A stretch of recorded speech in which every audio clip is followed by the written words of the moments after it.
Bien, aujourd'hui, on va s'occuper un petit peu des réseaux sociaux. Avant de commencer, un petit rappel à une nouvelle publication intitulée Narcisse et Écho, Narcissisme et égoïsme. Le livre est disponible sur Amazon. Les réseaux sociaux. Bon, les réseaux sociaux sont une forme de communication humaine. Ce qui va nous intéresser dans cette vidéo, c'est de comprendre la nature de cette forme, modalité de relation humaine. Pour ça, on va commencer à décrire ce qui se passe dans une relation entre deux personnes en chair et d'os. L'un, on va l'appeler Luc, l'autre Marc. Et on va voir comment, dans chaque relation humaine, il y a deux fonctions et des vecteurs qui se réfèrent à ces deux fonctions, toujours en œuvre. La première fonction qui tient au narcissisme, et la deuxième qui tient à l'égoïsme. Narcissisme renvoie au personnage mythique Narcisse, égoïsme au personnage mythique Écho. Les deux sont complémentaires. Narcissisme, celui-là qui, si on parle de la communication, qui est centré sur celui qui parle de soi. L'égoïsme, celui-là qui est centré sur l'autre et qui est à l'écoute de l'autre. Commençons par Luc qui raconte à Marc que hier il a passé son examen, et là commence le vecteur M qui va vers Marc, et à un moment donné il va mettre un petit peu l'accent sur ce qu'il a pris, 28 sur 30, avec un peu de fierté, et ce vecteur revient vers lui. Cela est un vecteur narcissique. Luc parle de soi, signifie quelque chose de soi à l'autre, à Marc. Ensuite, Luc va demander à Marc comment ça s'est passé de son côté l'examen, et là on a un vecteur qui va vers l'autre, qui est un vecteur égoïste. Marc, quand il écoute Luc, il est dans une fonction égoïste, fonction d'écoute. Et on voit bien que si on continue avec la relation, avec la communication entre les deux, il va y avoir un dialogue, c'est-à-dire que l'un et l'autre va parler de soi et va être à l'écoute de l'autre. Il y a un équilibre entre les deux fonctions et les vecteurs de ces deux fonctions. La quantité va à peu près s'équilibrer. À cela, il faut ajouter tout de même à une autre entité, si on veut, à une autre fonction que Lacan a, au long et au large, précisé, développé tout au long de son enseignement, qui est le grand autre. Qu'est-ce que c'est que le grand autre? Le grand autre a trois fonctions. La première fonction, c'est d'être le contenant des mots qu'on va utiliser. Luc, pour énoncer les prouesses de la journée avant concernant son examen, il va choisir des mots de ce contenant. C'est le grand autre, le lieu du trésor des signifiants, disait Lacan.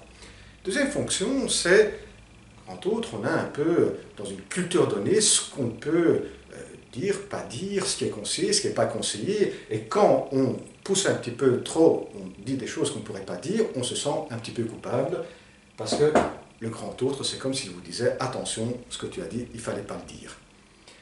Troisième fonction, le grand autre, un peu comme l'héritage du père, de la mère, et celui-là autour duquel se nouent des problématiques. Et donc, par exemple, Luc va raconter un petit événement qui inconsciemment lui renvoie un certain message, et qui est le grand autre qui va lui renvoyer ce message, il va se sentir coupable, il va avoir un sens de culpabilité, il reçoit du grand autre son message sous forme inversée, tu as dit ça et il ne fallait pas dire ça.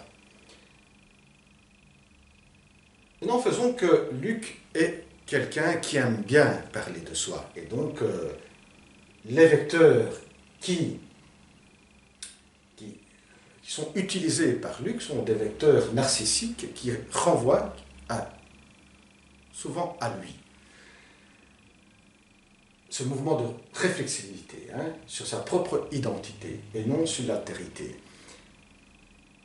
eh bien, on doit à ce moment-là imaginer que le grand autre se rapproche de Marc, du petit autre. Qu'est-ce que ça veut bien dire? On sait bien, par exemple, la fonction, l'importance de la mère dans le développement du futur narcissique, quand l'enfant est petit, la mère qui surestime, survalorise tout ce que le petit fait, eh bien, Luc, en parlant, en racontant ses prouesses à Marc, c'est comme s'il les racontait à ce grand autre héritage de sa mère, où il obtient continuellement une satisfaction. Et donc, le petit autre, la personne en chair et d'os, Marc, se rétrécit dans cette relation que Luc entretient avec Marc. Et si par exemple, il y a une relation intime, et donc ce n'est plus, faisons Marc ou bien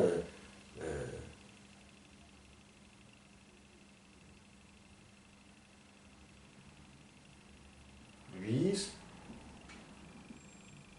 une fille, et il y a une relation entre les deux, et Luc parle souvent de lui, et c'est une personnalité narcissique. Louise, alors, qui est toujours à l'écoute, serait du côté de la personne qui souffre de égoïsme.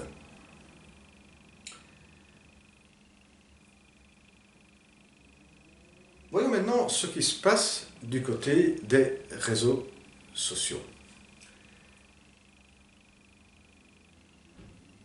Et non, ici, on va toujours mettre Luc, mais de ce côté-ci, on ne peut plus mettre quelqu'un de spécifique. Ça peut être lui, ça peut être Marc, ça peut être Alexandre, etc. Il y a plusieurs personnes. Donc, quand Luc s'adresse, poste par exemple un message, poste une photo de lui, eh bien,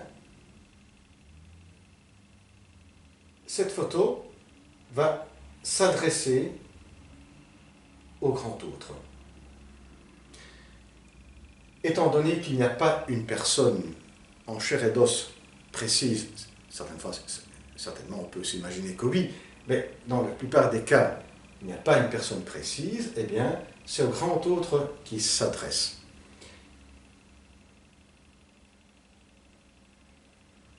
Et on comprend bien que par rapport ici, il y a un décalage temporel. Si par exemple, la personne va répondre à Luc, c'est toujours dans un décalage temporel, alors il peut y avoir une personne, un petit autre présent.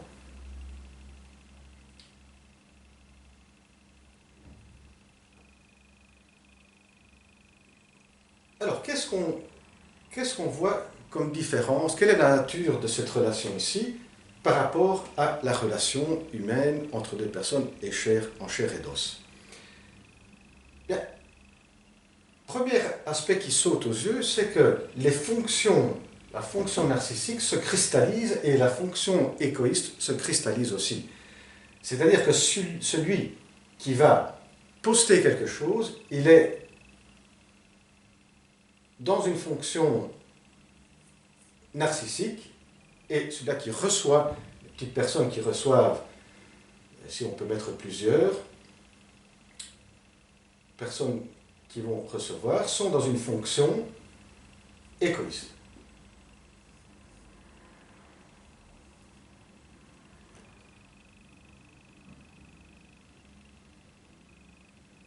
Deuxième aspect qui saute aux yeux, c'est que dans une relation, ici, saine entre deux personnes, pour qu'il y ait une vraie rencontre, c'est d'espacer, c'est-à-dire que de réduire l'espace entre le grand autre et la personne à laquelle vous vous adressez. C'est-à-dire, plus vous éloignez le grand autre, et plus vous allez découvrir la personne qui est face à vous et vous allez la connaître. Et cela, il y aura une vraie rencontre. Et cela, on apprend avec le temps, certainement. dans un équilibre de vecteurs et de fonctions entre narcissisme et égoïsme. Dans cette forme et modalité relationnelle, la rencontre entre Luc et l'autre, au départ, n'est pas de mise, parce qu'il s'adresse au grand autre. La personne qui va répondre, eh bien, ça se peut qu'elle réponde, ça se peut qu'elle ne réponde pas. Qu'est-ce que ça veut dire? Que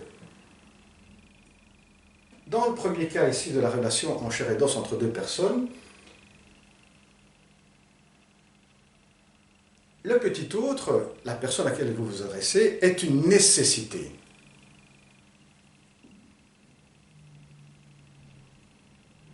C'est une nécessité. En revanche, ici dans les réseaux sociaux, le petit autre devient une contingence.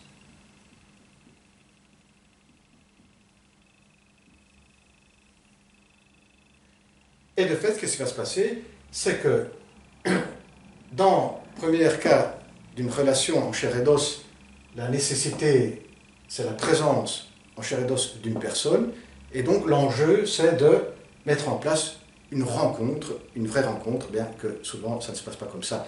Mais l'enjeu est la vraie rencontre. Dans les réseaux sociaux, par contre, où se cristallise la fonction narcissique et la fonction égoïste, l'enjeu direct n'est plus la rencontre. Car la personne en chair et d'os devient une contingence. Donc l'échange et la possible rencontre n'est plus une nécessité, mais une contingence.